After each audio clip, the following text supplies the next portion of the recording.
Alright YouTube, so it's been quite a while since I put a video up, and I've been really busy with work all summer and spring, but to be quite honest with you, I was just getting kind of tired of the YouTube thing for a while. It gets to you after a while, reading all the comments, people nitpicking on your stuff and how you're shooting and everything like that. I mean, sometimes it's putting these videos up just for kind of informational purposes and stuff like that, but some people take it too far, like I'm trying to be Mr. Precision. You know, these are just kind of fun videos, I guess you could say, for me. But I'm gonna try to put some videos out here over the course of the next couple of weeks. I'm off work for the winter, and I got a few new guns. I mean, the problem that I was having was trying to find components. I mean, you can't find powder, you can't find primers. I mean, I see videos online of guys going to like Bass Pro and their local gun shops out in the Midwest and out west, and there's primers everywhere, powder everywhere. It's not like that out here in Pennsylvania. It's so hard to find anything. I think by the time it gets across the United States, you know, from the ports or whatever, it gets taken up. So like finding large rifle primers and large pistol primers has been pretty much almost impossible. You can still find some stuff on Midway, but I mean, I'm not paying $200 for a pack of primers. It's just not happening. And then, you know, to come to find out, you know, like those local Sportsman's Warehouse up here where I'm at, you know, I know somebody that works up there, and they're buying all the stuff before it even gets put out on the shelves. So it's been real tough to try to make any videos because you don't want to use up your components. I mean, hunting season just ended, and what I had, I needed to save, you know, to load up for a couple different rifles and stuff like that. But I finally got my hands on some primers, some large. I had to do some bartering and wheeling and dealing and trading, you know, to get some pistol primers. And then a buddy of mine, he just bought a 6.5 PRC. He's going to start loading, so he's been picking up some stuff for me, like to load for him. So it's coming back around, but it's just been slowly. I found some powder and stuff. But anyways, this video is kind of like a thank you to there's a YouTube channel called CWLONGSHOT. I've been getting kind of interested in casting bullets and stuff like that because for the money saving costs, because components are so expensive. But I reached out to him because he has a pretty good channel on casting and stuff like that, and asked him like what I should use and what kind of molds I should use and stuff like that. And he sent me an email right back, reply on YouTube, and asked me if he wanted to send some samples out. I was thinking maybe like 10 bullets a piece or something like that. And I recently I had this exact same gun. It's a Taurus Raging Bull 454 Casull. It was actually the very first YouTube video I put out. It was like 30 seconds long with just me shooting this gun. And quite a few years ago, I sold it because I was pretty heavy into 44 Magnums. And there was only a couple guns in my life that I regret getting rid of, and that was one of them. So a guy from work was talking to me the one day and asked me what caliber he should get. He wanted to start handgun hunting, and I told him, you know, 460, 454, because you can shoot a couple different calibers out of it.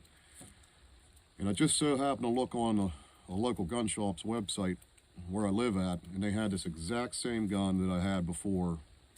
And I like the older model Tauruses better than the new ones. I don't really care too much for the new ones. And I went down like the next day and put it on layaway and just paid it off little by little. And I picked it up a few months ago, but I have not even shot it yet. But anyways, at CW, I got everything in a bag right now, but I got this box delivered to my door, and my wife said, you should do an unboxing. And I was like, no, I don't know what's in it. I'll check it out. When I picked it up, it said 20 pounds. I was like, there's no way there's 20 pounds of lead in here. But he ended up sending me just these real nice bags of bullets of all the different molds. Like I actually loaded some up today I'm going to shoot. But just all kinds of different bullet designs and bullet molds. And there's even, I mean, there's just bag after bag after bag. Like I can't even explain to you how many's in here. But they sent me some real nice gas check bullets too. These are 300 grains.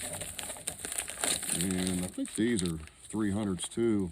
they're all gas checked, you know, so they'll be good to shoot out of the 454.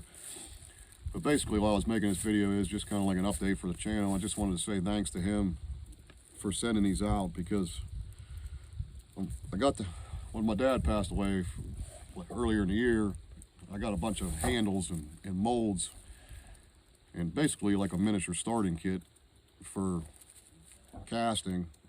And I'm trying right now to find a pretty good, you know, supply of like wheel weights or lead or something like that, where I can, you know, have a steady supply.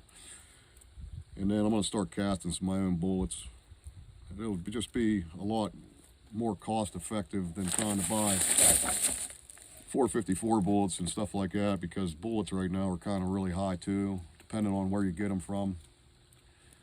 But I'm going to do some shooting here. I'm going to make another video or two shooting some of these bullets that he sent.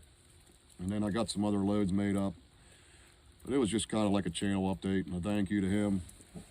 But I am going to start putting out some more content here soon. I know it's been probably close to almost a year since my last video. I mean, I have been loading still. I did pick up a 7mm 08. I want to do some loading for that. I was talking to Alaskan Ballistics, and he was doing some loading for, I think it was the Barnes TTS X bullets. And that this year I picked up some of the 6.5 Winchester 6.5 stable powder, and that powder in the 7mm 08 is like rocket fuel. I'm getting 3,200 feet a second with a Barnes 120. I think the 150s were 2910, over 29, just a smidge over 2,900. And then I was shooting the 165 Sierra Game Changers, and I was getting 2,800 without pressure. A half a grain more which was max load. I was getting 2,850, but I was starting to see pressure. But that's pretty good for that little gun. I mean, that's outperforming like 30-06 and stuff like that to an extent in some cases. But anyways, I'm gonna cut this video off, and then I'm gonna make another one here, just me kind of shooting this 454. Like I said, I have not shot it yet. I don't even know where it's hitting at. So if you want to join me for the next one, if not, I'll see you on the one after that. But anyways, guys, thanks for sticking with me. And you know, my subscriber count has went up a little bit, you know, even though I haven't been putting out anything. So I'll start putting some more stuff out here soon. But thanks a lot, guys.